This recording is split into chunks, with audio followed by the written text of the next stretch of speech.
You wake up on a completely normal Tuesday, your alarm goes off, you check your phone, and there's a notification from your bank.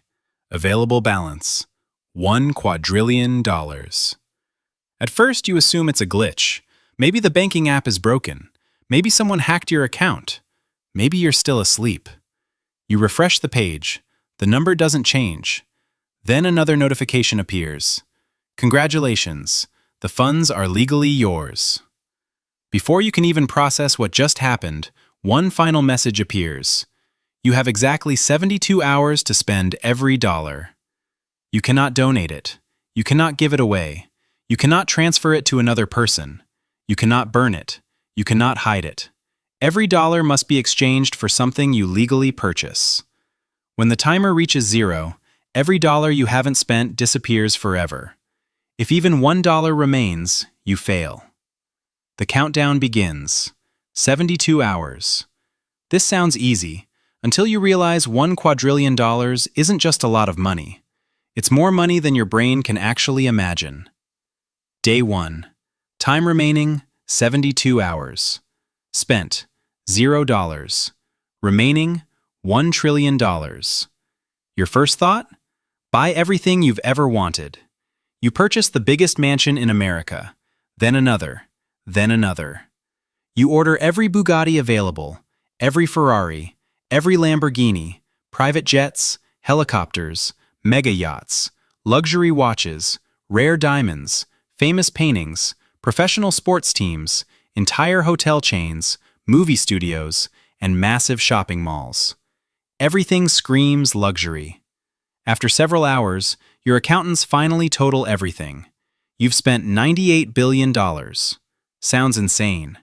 Except you still have over $999 trillion left. You haven't even spent 1/10 of 1%.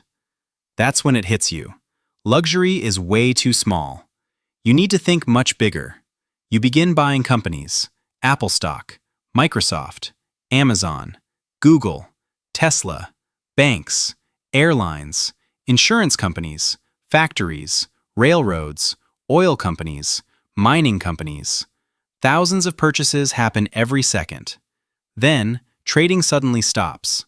Stock exchanges halt trading. Financial regulators intervene. Your buying spree is pushing prices so high that markets begin freezing. Every share becomes dramatically more expensive. You're not just spending money anymore. You're accidentally breaking the stock market. Time remaining, 60 hours. Spent, $14 trillion. Remaining, $986 trillion. You abandon stocks. Next target, real estate. Not houses, entire skylines, office towers, apartment complexes, factories, warehouses, ports, airports, farmland, millions of acres. Every commercial property your legal team can find. Law firms across the country begin processing contracts around the clock. Then, another obstacle appears. Ownership transfers take time. Inspections, environmental reviews, government approvals, legal verification. Some transactions require months. You only have 3 days. Money can speed things up, but it can't eliminate paperwork. That's when you realize the biggest enemy isn't money, it's time. Day 2. Time remaining, 48 hours. Spent, $67 trillion. Remaining, $933 trillion. You stop thinking like a billionaire. You start thinking like an entire nation. You purchase shipping companies, cargo airlines, container fleets, oil tankers, rail companies, construction equipment, heavy machinery, steel manufacturers, concrete producers, power plants, telecommunications companies, internet infrastructure, and data centers. Everything civilization depends on. The spending accelerates, for a while. Then another wall. Most critical infrastructure isn't even for sale. Governments own it, or laws prevent private ownership. Some assets literally cannot be purchased, no matter how much money you offer. You move to natural resources: gold mines, copper mines, lithium deposits, nickel, iron ore, coal, natural gas, oil fields, forests, freshwater rights, agricultural land, fishing companies, everything humanity pulls from the earth. At first, money disappears faster than ever. Then, sellers realize something. You'll pay anything. Prices explode overnight. Ironically, the more money you have, the harder it becomes to spend it. Time remaining, 36 hours. Spent, $191 trillion. Remaining, $809 trillion. The entire world is watching. News channels interrupt programming.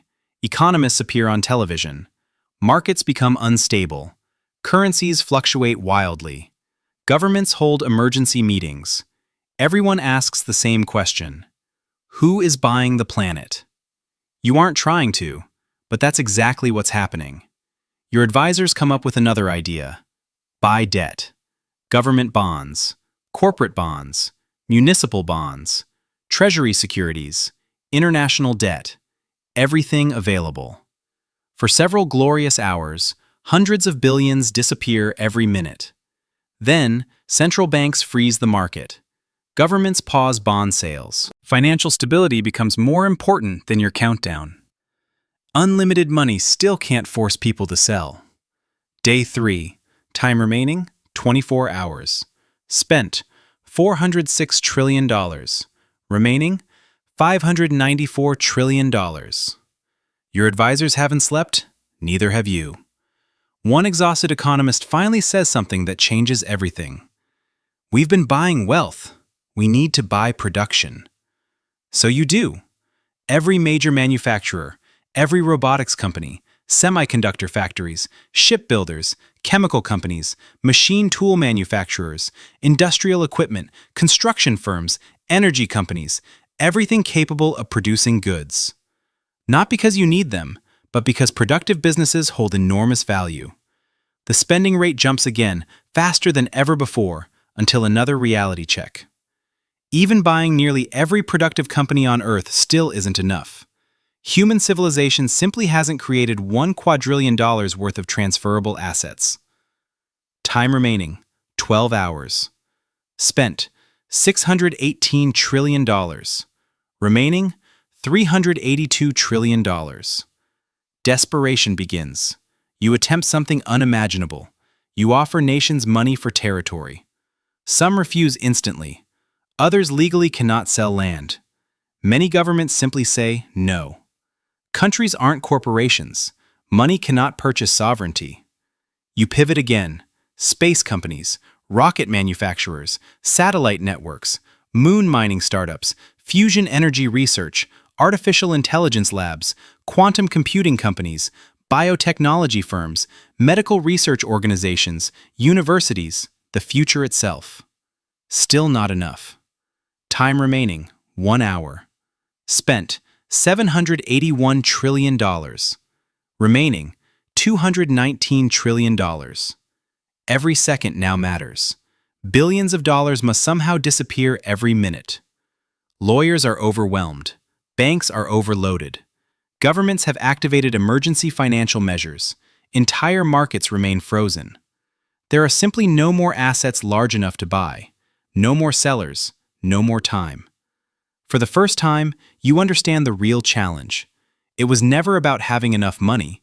It was about whether the world could absorb that much money. 10 minutes remain. You stop searching because you finally realize something. Money only works when someone has something to exchange for it.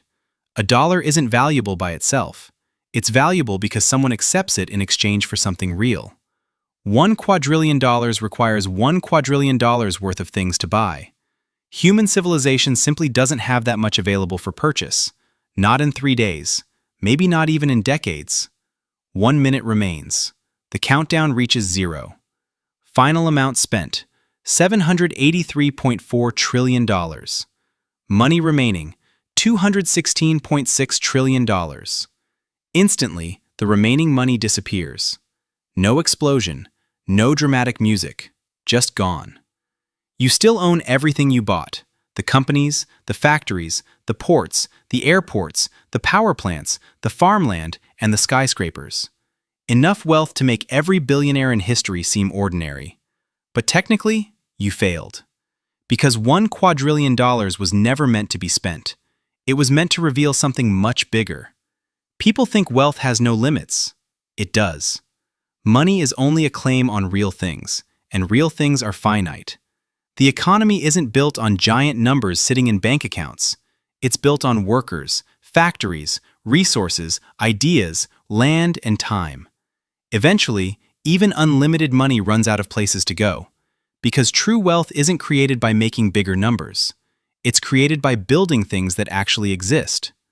And that's why no person on Earth could spend $1 quadrillion in just 3 days. Not because they weren't rich enough, but because the world itself isn't big enough.